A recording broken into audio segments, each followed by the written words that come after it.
Hello বন্ধুরা, কেমন আছো সবাই? আমি বেশ ভালো আছি। শুভ দুপুরের শুভেচ্ছা জানাই সকল বন্ধুদের।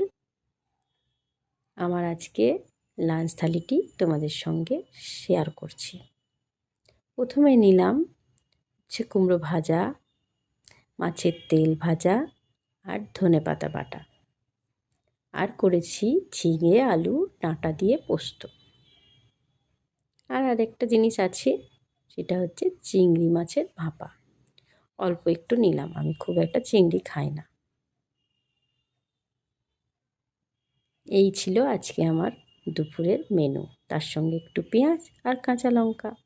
তোমরা আজকে কী কী রান্না করেছো বা কী কী বাড়িতে মেনু হয়েছে? সবাই তো আর রান্না করো না, তো সেটা জানাবে।